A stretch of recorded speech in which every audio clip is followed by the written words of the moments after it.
I've actually never done an adaptation before, but if anyone's looking, I'm really ready to do one. Because I've loved doing this. And I think in many ways it has been like adapting a novel. Obviously this isn't fiction, but there is a source material.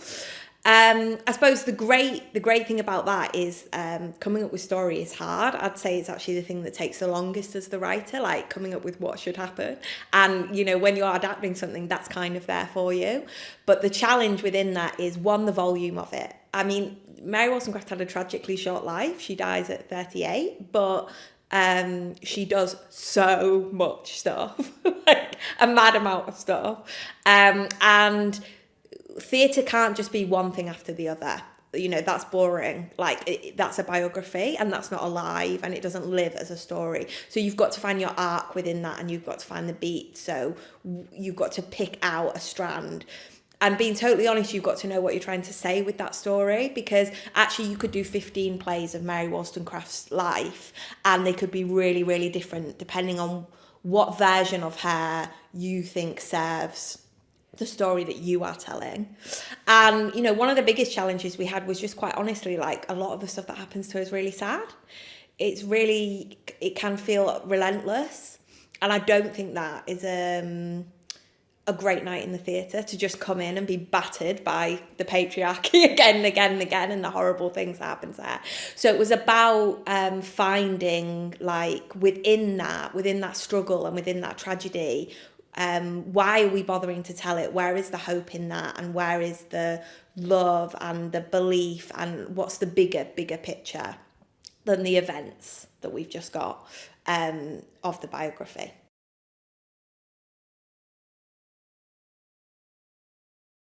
Yeah, so I'm kind of laughing because I'm a big researcher. I would say, when you're a writer, research, some writers, definitely me, it can tip over into procrastination, because the more you're researching, you know, you can't possibly write it until you've read that book or whatever.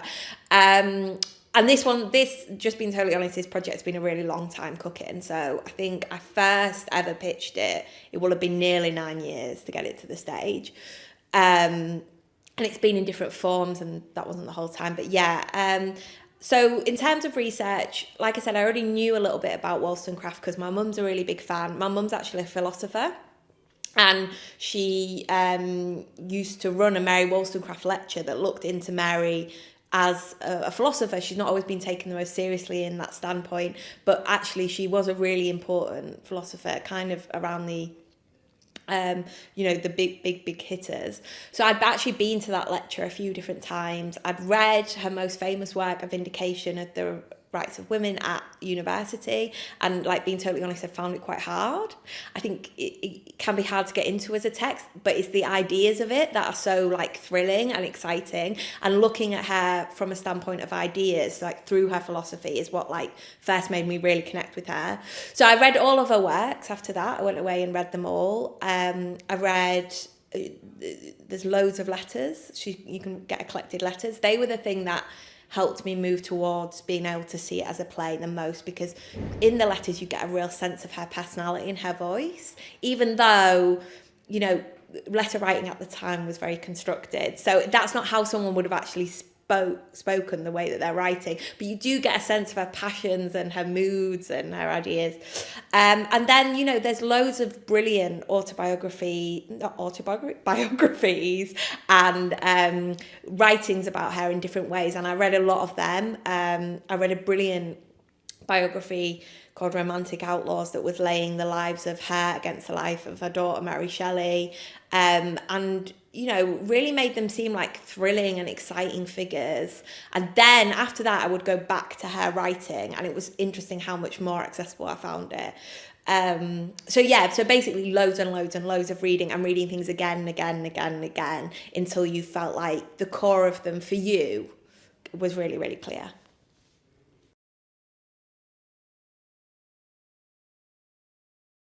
The central question of the play, that's always hard, but actually for this one it was kind of the starting point.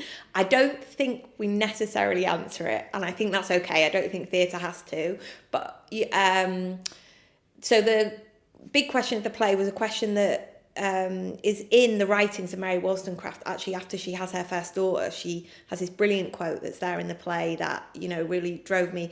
And I'm not going to quote it verbatim, but basically she writes a letter, and in the letter she says, God, you know, wow, I've had this girl, and how should I bring her up?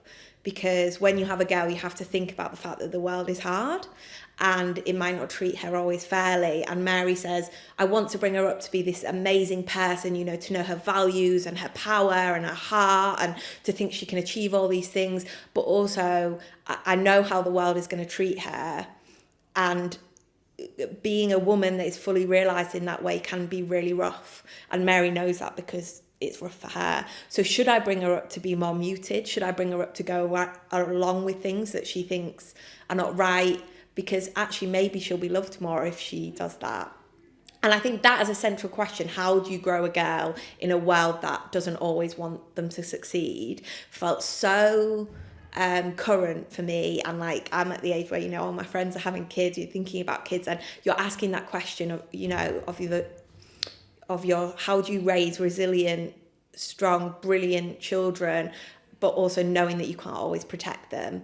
And I think that is the question that Mary's life story seems so bound around for me. So that's what we're asking by telling it.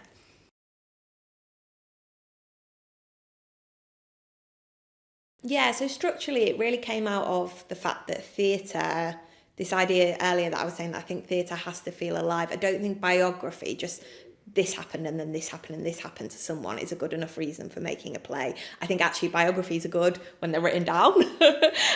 So it has to feel current in terms of what it's trying to say, even if the events that it deals with are historical. And as I just said, like the question of the play felt so bound up in this idea of like how do you raise girls in this world, that, you know, not to have Mary Shelley felt like a stupid decision. Because, well, number one, like, being totally honest, Mary Shelley's got more people know about her than Wollstonecraft, which is, you know, kind of mad. But, you know, two, like, how amazing that these two incredible, brilliant, like, pioneering women are from the same family. And not to like highlight that also felt mad. But three, if our thread is about like what do women of the past have to say to women today, and how are we in conversation with them, to put two generations up there and make the framework of the play Mary Wollstonecraft actually getting to have a conversation with her daughter in a way that never tragically could have happened in real life. It felt like a gift that we could give to them, but also like a gift that we could give to us by saying, okay, so we get that Mary is, by speaking to Mary Shelley, is actually speaking to all of us, is actually saying these are the things, I've had to go through all these things, and these are the things that I wish you could know, and I want to equip you for the future. And that to me felt like really emotional and powerful.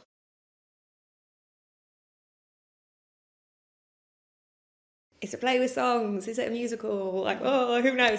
I think it probably is a play with songs rather than a musical, but, you know, those boundaries are blurred. And sometimes I think, does anybody outside of theatre actually care about them? Like, it doesn't matter. But, yeah, so the role of music, well, yeah, why did we decide to have songs? It always had songs in the pitch. I quite often, as a wildly unmusical person, which is strange, but make plays that involve a lot of music and song. Theatrically, that's because, like, being totally honest, songs give you permission to do things that can sometimes feel a bit clunky. Otherwise, you can like go across vast spaces, you can squeeze in some exposition, you can like travel really big distances. It heightens. Theatre is already heightened, right, outside of reality, and it gives you permission to really heighten things again. So as a form, is quite exciting. And when you're telling a story of this kind of scope and vastness, I think it's a really helpful form to have embraced. The other thing was, we always knew in the pitch, I always said in the pitch, I want this to be a story that's like rooted in her time, but that allows us at points when we need them to have a really current and contemporary conversation with the audience. And what we found was actually the songs were a way to do that. So that like the songs use a language and like speak to issues that we are like really understanding today, and a language that they perhaps wouldn't have had at that time, even though those issues are present within the story. The other thing was that, you know, like songs can be really fun, and like we said, like this could be a really downbeat story, and don't get me wrong, we lean into that sometimes. I think it's good to feel things. I think like just being like girl power and pretending all the bad stuff doesn't exist is pointless, but like the songs I think really help to sometimes give us a break or elevate us from when we're like really rooted in the muck of what's happening. Yeah.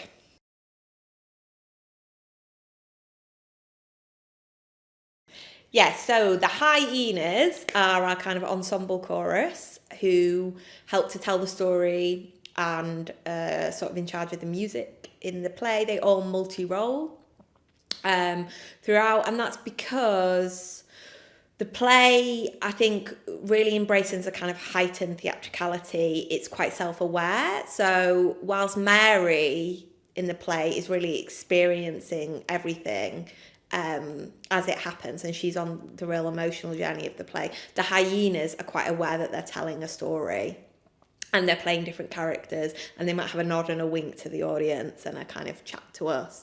And that's because, you know, we wanted that almost kind of music hall style and permission to be playful with the story that we're telling. And I think that's actually extra important because it's a historical story, because this isn't meant to be a history lesson. It's meant to be like, hey, this is what we're taking from this story.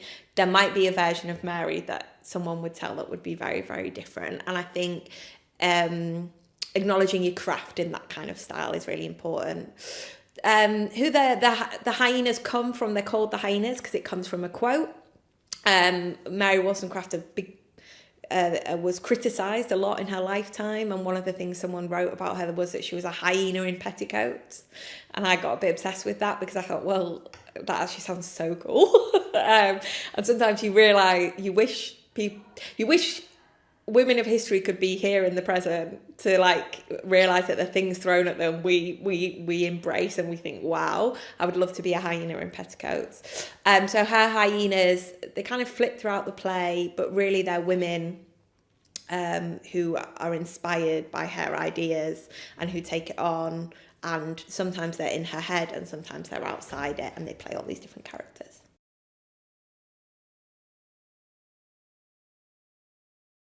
It really varies writer to writer, to be totally honest, how much you like to be in rehearsals, how much your process involves that.